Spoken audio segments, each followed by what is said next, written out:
Good morning. Ayin Beis, volume 3. We finished the paragraph on page 1235. And we learned yesterday was this. The discussion is about Chochma, the Chochma experience and the Bina experience of the divine. Where the Chochma experience is that you're experiencing godliness, not through specific details. Like, you can contemplate on a specific thing and have a divine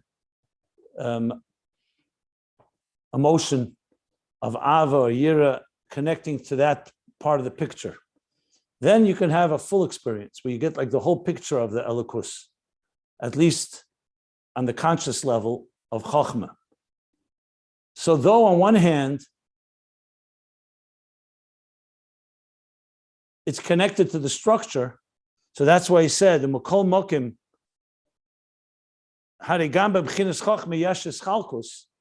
we're not talking about completely divesting ourselves of our structures and our definitions, but it's taking it all to that one snapshot of a divine experience where you're absorbed, not like in Bina, each contemplation leads to another feeling.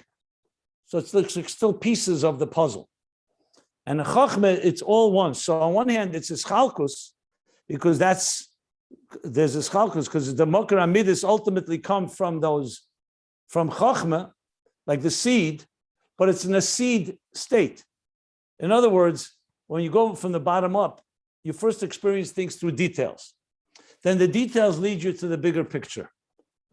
So in the creation process, the seed begins and then sprouts and blossoms and develops into a tree. When we're talking here, Mamata Lamayel, the Aveda, we're going from Mutva, Murgish, Muskal, from the behavioral to the emotional, to the cognitive emotional, to the cognitive, to higher levels of cognitive in the divine, and the divine that's beyond existence. From Bina to Chochma, you're moving like back to that stage where things were, like I gave yesterday the example, that imaginary, going back to the way you began. And you began like a nucleus, like a kernel, a seed. That's Chochma, where you're getting the picture. And he gives 3 examples for this. The Gadlus Abba, which on one hand there is structure, but it's the Shiur is beguf geshem v'chemer echad. So we're talking about that any structural image is within one indivisible entity. The very body where this image is being engraved is one piece. And he said, like the letters written on a book on the parchment. So the parchment is one parchment that carries and contains all the different letters that will be drawn on this parchment, will be written on this parchment.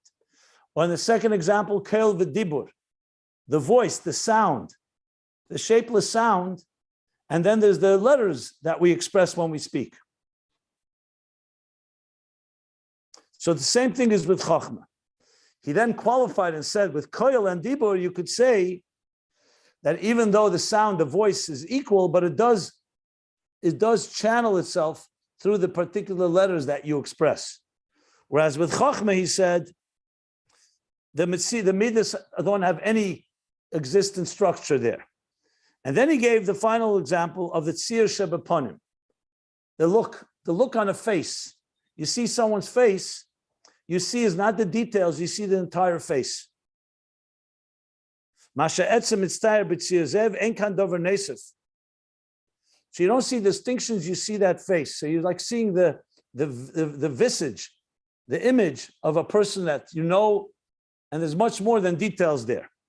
So basically, when you have the Chochma experience, you're seeing God's face, so to speak, not the highest levels, but God in his more the full picture, not the details of God's creation or God's personality.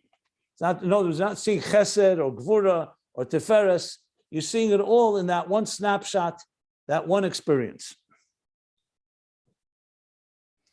And then finally he said that this is the difference between when Bina is mitzayer. Bina actually draws and the shapes and the different images in Chochma.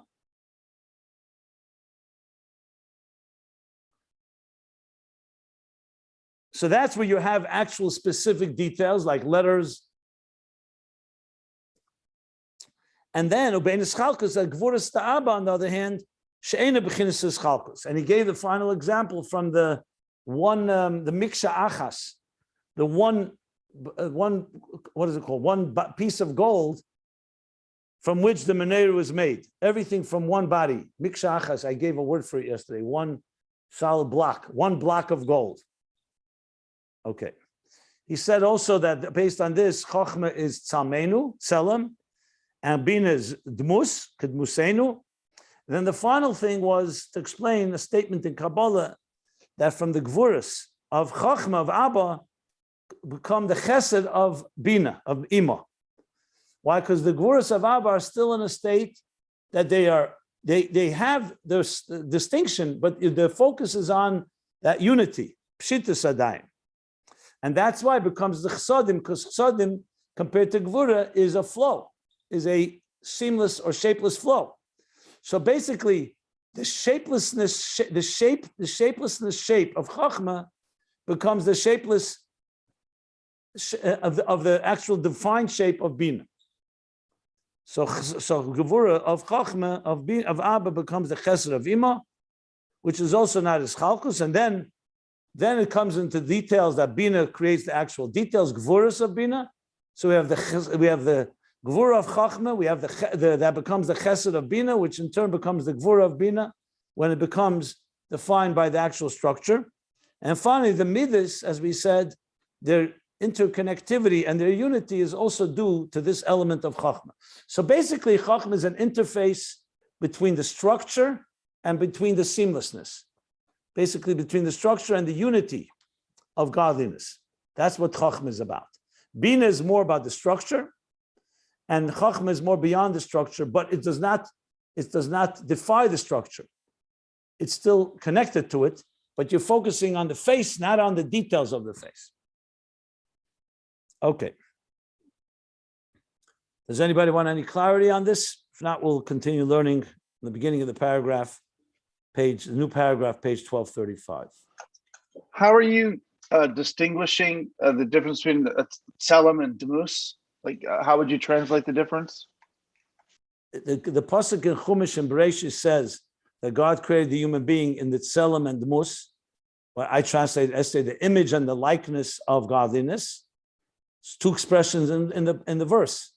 So the Rebbe Rashab is saying that the difference between them, both are talking about an image, but one image, Tzelem, would be like Chochma, which is an imageless image, if you wish, or an image that is really beyond really the details, but more what we call the pshitus, the seamlessness. And Bina is Dmus, would be the likeness, would be more when the image is defined by details. That's what he basically said in the parentheses, without much elaboration. Got it. Thank you. The commission is Barlil. Okay. So as I said, in volume 2, this was discussed more at length, as well as volume 1. Plenty of places this was discussed earlier. So continuing on, from all this will be understood, remember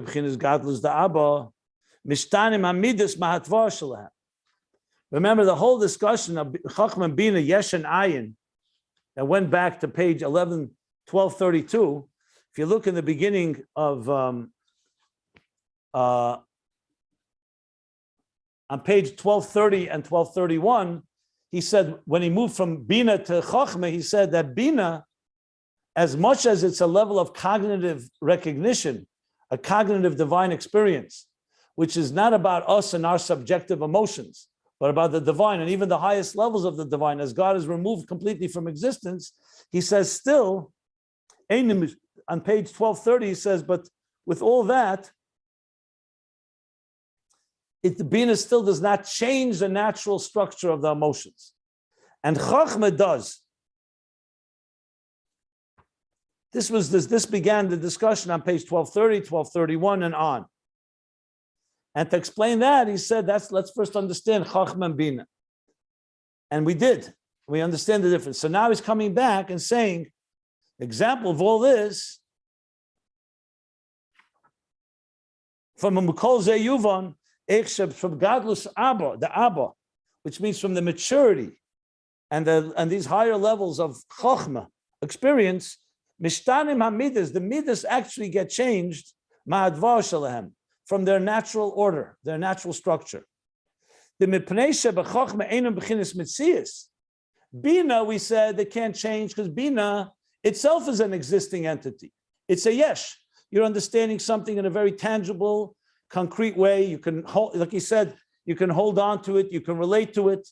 So therefore, the midas that come from it are not nullified and are not transformed by it. The midas, like he said, everything that has an effect on something is similar to the thing that's affecting it. The example he used, he said, the expression he used was very interesting. He said, just want to repeat that. Kol koyach meiled b'dei love. Every faculty gives birth to something that's similar to it. So Bina can give birth to and can also refine and elevate the midas, but they're in their structure. Chochma, because einam b'chinas mitzias, the midas there, that's the structure defined emotions, are not in a state of substance and identity, and not in b'chinas hischalkus klal, and they're not at all in a form of distinction, as we learned, because it's one experience. The gamma hischalkus d'shamu b'chinas pshitas, because also the distinction there is in a form of shapelessness or seamlessness. The hakol etzem echad, everything is part of one image, one picture, one essence, one core.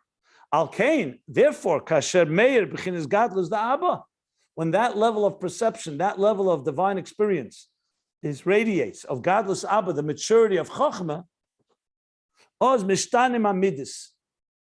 That causes that, then the midas change. Shenasim sichlim mamish. Before we said they become sichlim, they're guided and they're defined by the cognitive. Now they act, but he said not mamish. They still remain somewhat in their natural form. Now, except they're guided by and completely disciplined by the mind. Now they become sichlim mamish l'mayla me'inyan ha'atfal legamri. Sichlim mamish, higher than the natural structure that they have. If you remember when he said the difference between a miracle, the miracles that are revealed and the miracles that are concealed in nature. When he began this discussion back on page, was on page 1231. So he said the difference between a nes, goli, which goes outside of, suspends nature, and a nes that works within the rules of nature, laws of nature. So now he's saying that's what Chochma does. So essentially, it's taking the midas to a completely new level. Whereas till now we were working with the emotions, first the natural emotions, the behavioral, emotional emotions, cognitive emotions, which is murgish mitzad hamoichin, then from bina. So now we move to the highest point where it's on a cognitive level, and therefore the ma'ila me'in advar legamri.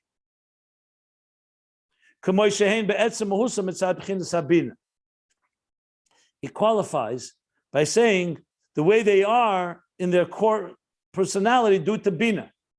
So Bina, the core personality of the Midas do not change.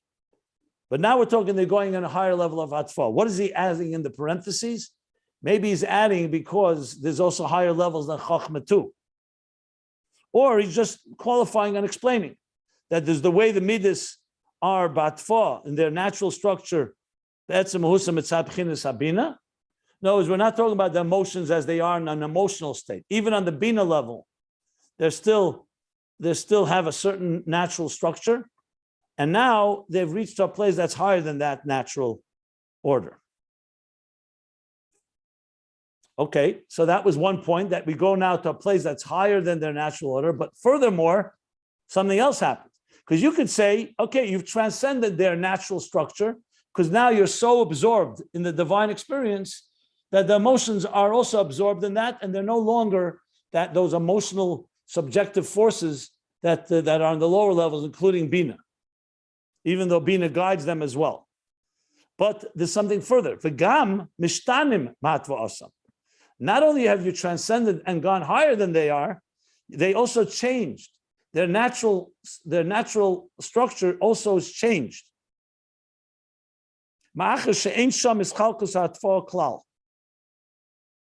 Being that you don't have that distinction that defines their specific details. To go back to the idea that Chochma is like fluid and still has not defined. It can go to Chesed, it can go to Gvura.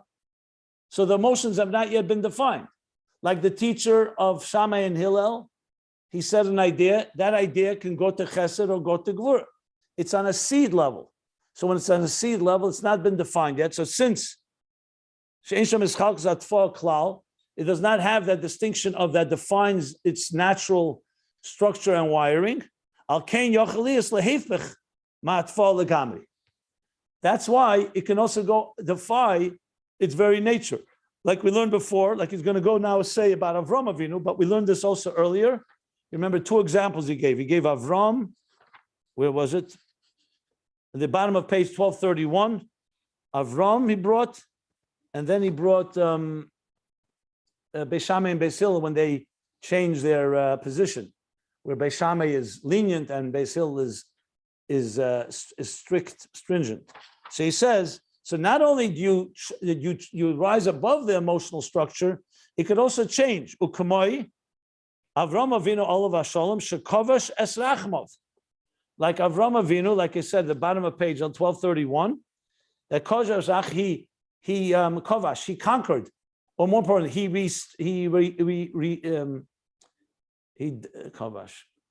he controlled his compassion and his love from his son. Shekovash Es Rachmov, when he brought him to the Akedah. So even though it's B'nai Yechidcha Sherahavta, this is your child that you love, and Avram was Chesed. And yet he was able to get to a place that seems the opposite of Chesed. Chesed would demand that he fights for his child, and the compassion of his child would dominate. Kovash Es Rachmov means he conquered, he withheld, and dominated over his feelings, his emotions, love. And here he adds, and he did it with Simcha Gdela, with great joy. It says, Avram woke up, L'kayim Ratzna Elyon, to perform God's will. God said, Akedas Yitzchak, bind your son and bring him as an offering. Avram did not waste time. Alter Rebbe explains, immediately in the morning, he jumped out of bed, Simcha Gdela, with great joy, ready to do so. How could that be? The natural of a person, of a father, especially Avram Chesed, has a natural wiring. The wiring goes toward love. But because Avram's experience with God was beyond the expression of love or the expression of Gvura, he was beyond these emotions, he was on the level of Chochma, that's why he was able to change the Chesed became Gvura. Gvura, not in a bad way, it meant today that, in other words, his emotion, his natural Chesed, was being withheld, and he followed the orders. V'zehu, and now the Rebbe Rashab explains this level. What is this level of emotional growth that has now become not even defined by its own emotions? Zehu ikra pnimiyas d'zah. This is the primary level of the inner dimension of Zah, not the outer dimension, the inner dimension of Zah. The Zah is the Midas. Chesed, Gvura, Tiferes, Netzach, Chayd, Yisai, the Zah. Zoyer Ampin, this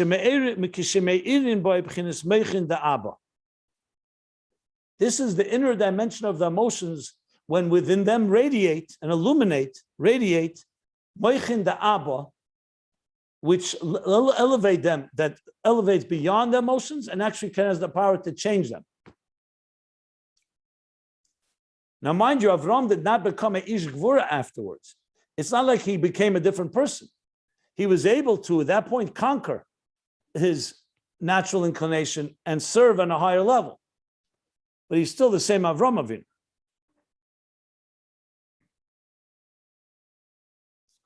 Okay. Any questions? So now he says like yes, this. I have a question. Okay. I mean, it came back ultimately to saying Isha Chesed, but it's at that point when you can overcome all your natural inclinations and you go into Chochma, you go, were you able to? Is there any reason why you couldn't like completely emerge in a different way afterwards? It always come back to the original one when you like go down from your trip, so to speak. No. In this case, he stayed a Ish Chesed, but now he was a different person. Remember, after the Akedah, Hashem says, Ati Yadaiti. Now I know, ki ish yira elikim ata. God says, now I know that you're a God-fearing man. What he wasn't God-fearing before. God knew now that his relationship, that Avram's relationship with God was not just built on his natural emotions. It was built on something deeper. So then when he returns to his natural, it's now become supernatural. It's become a much higher level of chesed, because the mere fact he was able to do it shows that even as a ish chesed, he was now really an ish alakim that happens to manifest as a ish chesed. See, in other words, it changed, or he was always, or it just proved that he was. I mean, he actually changed. He could get it if he got a bracha of Hashem. That you could have a Chassidus Farbrengen about.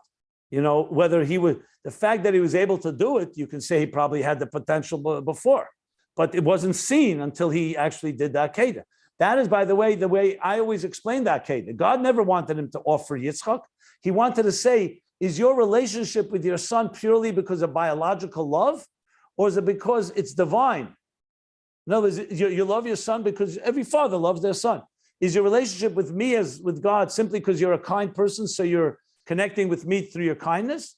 Or is it on a much deeper level, and it happens to be that you're a ish chesed, so the godliness manifests in chesed. So in other words, it's not defined by chesed, but it's manifests in chesed. So you could say Avram had that, but then you could ask that question about any test. Avram went through 10 tests. Was he that way before the test, or did the test make him that way? This is a question of an eternal question. When a human being is challenged, God forbid, in any given way, do you say they always had the strengths before and the test just revealed it? Or the test actually changed them in some way? I would say both are true. We have the potential. Then when we actually have the challenge, we dig deeper and we recognize a deeper level, and then everything is changed in that fashion. So I don't know if I could really put a finger and say when you do it, that's what changes you, or it's there already and you need the challenge to reveal it. I think both are true. Nice answer. Thank you. Okay. So now he continues. Vahagam.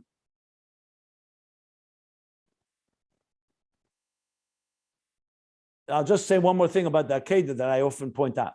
When a father loves a child because of biological love, you're an extension of me, so I love you.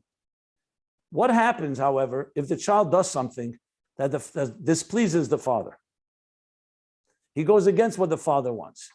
So if it's purely based on the father's natural love, you could also have a situation where the love is on the father's terms. If it doesn't work exactly as the father likes it, he may withhold the love. In other words, it's based on his wiring, that he happens to be naturally loving this person. If the father in any ways, let's say, dysfunctional, his love could also become dysfunctional. But if the love is coming because God gave you this child, and I, God, am telling you what I think you should do, and it challenges your very natural instincts, and then you follow, you could imagine that afterwards the love has been tested, that it's filled with bittul now. It's not just you love your child with bittul, because it came also from the bittul to God, that you're ready to do something because God said so. Then the love is a tested one, far more likely that this love will be a very healthy one, because it wasn't just about you and your wiring. And that's why we remember it every day in davening. We read the story of Akedas Yitzchak. Now, many people are horrified by the story. They think it's like child sacrifice or something. But the truth is, and we read it on Rosh Hashanah of all days, Rosh Hashanah, we invoke it because we show that our father Avram was not just a natural father, he was a divine father, so to speak. His emotions became divine, not just natural. And that lives on forever. Had the Akedah never happened, we'd never know the extent of Avram's love for Yitzchak. It would have been, okay, he loves him, and then we go on.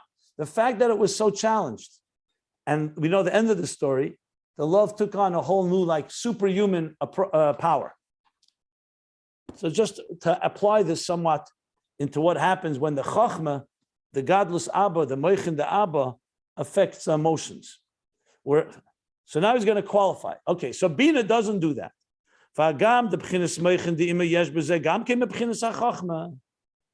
Now he qualifies. And though Moichin the Ima, the cognitive Bina, comprehension, understanding, also has in it from the level of Chochma. Remember, Bina emerges from Chochma. Chochma is the seed. Bina is the developed idea. Because you cannot have a comprehension of something without first a point of departure. You first have to have the point of the idea, and then you can understand it. So Bina has to have within it from the level of Chochma. So it's not a question per se. He's just saying, he's telling me that Chochma has this and Bina doesn't, but Bina also has an element of Chochma. So what's the distinction?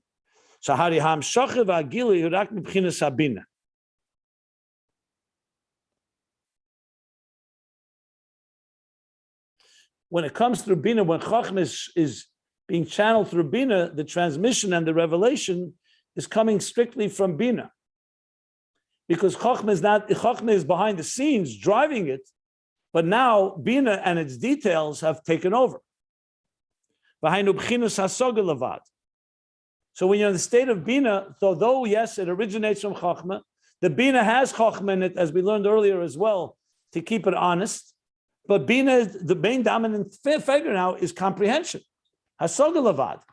You're not having the Hanochas Sichlis, the resonance, or what he called before, Primis HaKavana Be'etzem Nekudas HaMuskal, the inner intention in this idea, or the Riyah, the clarity and the reality of like visualization.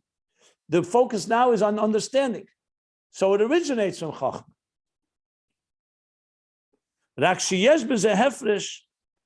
So then, how do we explain the difference between Bina and Bina that is affected by Chochma? So he says, the only thing is that there's a difference. The Ima, you can have a situation where the Moichin is coming from the lowest levels of Bina. Remember, Chochma and Bina, everything has all the spheres within them. So Bina has Nihi, it has Chagas, and it has Chabad within Bina. So though we didn't discuss it earlier, this breakdown, the fact of the matter is they all have everything within each other. So he says you could have Moichin that's only from Nihi of Ima. In other words, basically the behavioral or the natural of Ima, or Imabchinas Teferes the Ima. Or it could be, the Moichin could be from Teferes, which is like Zoh. Teferes is the central midah of Zoh, Zohar Ampin. Ulamayla Mizeh, or higher than this, Mibchinas Bina Sheba Bina. So in other words, he's saying here is that yes, Bina has in it, originates from Chochma, but now everything is through the lens of Bina. Bina breaks things into details, doesn't have that feel picture. In Bina itself, you can have three levels that he just described. Basically, the Mutva, Murgish, Muskal we talked about, remember we said in Murgish, there's also Muskal. So just like there's Murgish and Muskal, there's also Muskal and Murgish. I'm sorry, just like there's Muskal and Murgish, there's also Murgish and Muskal. In other words, you could have the Midah Sheba Bina, you could have the Nihi, the lower level, even in Bina itself, and then you could have the Bina Sheba Bina. He doesn't really spell out the difference in the actual experience. I could do that, but I'll do that afterwards. I want to just read on, but that's what he says. That's in Bina. Ach Gili Moichin the Abba. By contrast, however, the revelation of Moichin the Abba of Chochma, who Gili b'chinas Chochma atzme. It's Chochma itself. which means it's the pure experience itself, not as it's through the channel of Bina, and also the levels in Chochma itself, because Chochma also has Nihi, Teferes, Chochma Sheba Chochma. Even the lower level of Chochma, he says, is higher than the highest level in Bina. It doesn't say the higher, it's higher than Bina. So Bina has levels, then comes Chochma, which is a higher level. In Chochma, even the lowest level is higher than Bina, because you're experiencing a higher, that we said, you're absorbed in that one higher divine experience, divine higher reality. Like the Nekudas Haskalah, like the point of an idea, the concept, the point, the Chochma, the way it is, that's the Anochas Sichlis, the resonating element. That Bina does not have that on its own. Ubefrat, next page, the 1236. Ubefrat b'chinas atzmus ha-chochma. This is even Chochma as it manifests, and specifically the core essence of Chochma, shezeh inyan b'chinas moichin de Abba, the hayin b'chinas primis v'atzmus ha-chochma. So in Chochma itself, you also have levels. So even a lower level of Chochma, which he compares to Anochas Sichlis resonance, is higher than Bina. And specifically the core of Chochma, which when you say Moichin Abba, you're also including the core of Chochma, the primis ve'atzmos ha-Chochma, the inner and core essence of Chochma is a different level of experience than Bina, even though Bina originates from Chochma. And now he repeats again what he said on page 1234. Uba'avoda yesh leimer, and Aveda we can say shezeu hakavona primi shebemoyach shenizbar le'il dibra Muskal ve'era. Literally the same line he said at the bottom of page 1234 from the Maimer Va'era. Repeats the Maimer Va'era again.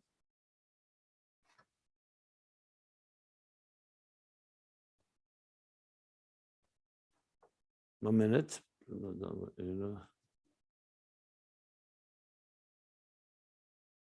Yeah. So what do we say then? If you remember, I gave the example that when you build a house, so you have the concept, the Chochma, you can share that concept with an architect or with someone, but there's something deeper than just the concept. The Nekuda is the Primius HaKavona, the Kavona Primius, which is like, what's the real reason you're building this home? To have for your family, for some higher purpose. That is not always conveyed. Even in the Nekudas HaChochma, so there's the Kavona Primius Shebemoyach, that's the real core essence of Chochma. Shehi Spilus Etzem Nekudas Halev. This is the excitement of the core inner point of the heart. Remember, we said Primius Halev. Somewhere he said that before.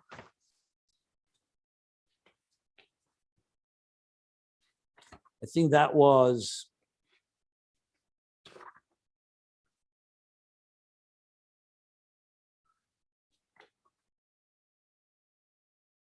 I thought it was on the top of page.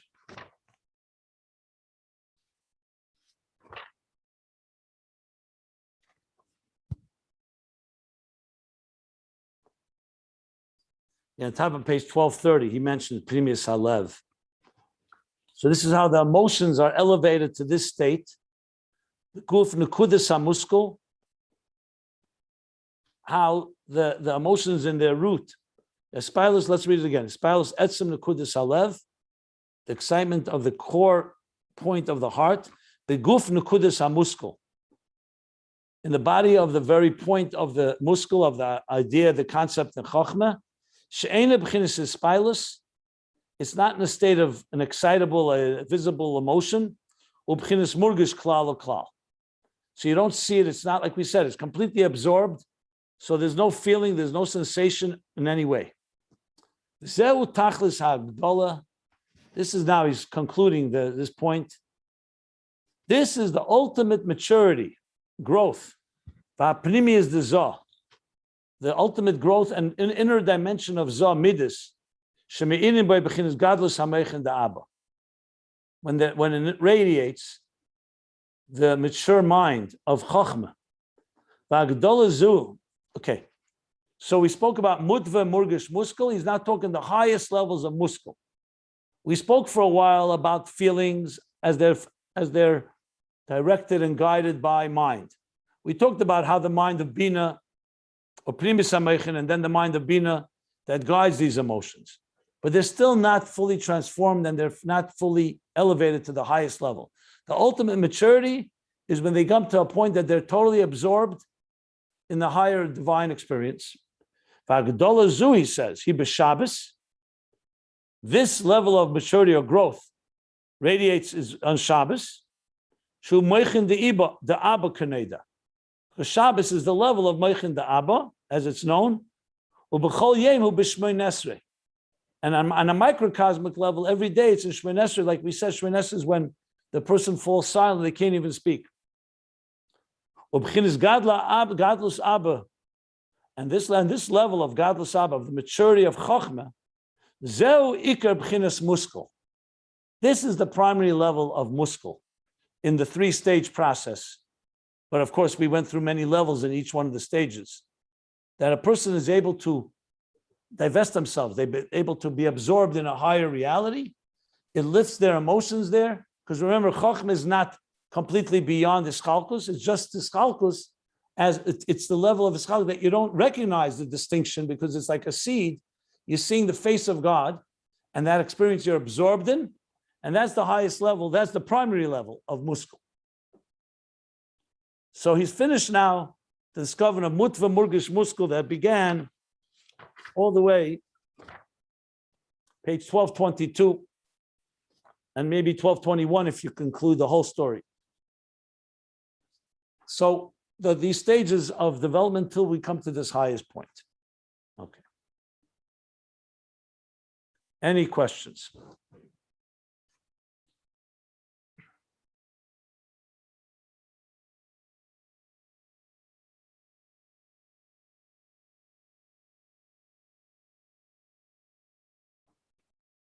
So this is quite a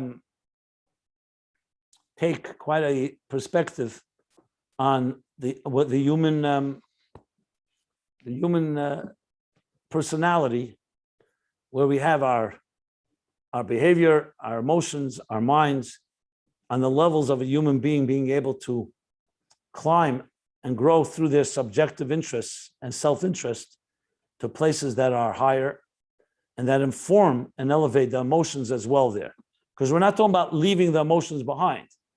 We're talking about elevating them, that they too experience excitement and emotions, even that when they don't feel them, on these higher states of consciousness, in these higher states of consciousness.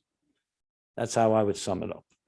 Okay, so we'll stop here, top of page 1236, the end of that paragraph.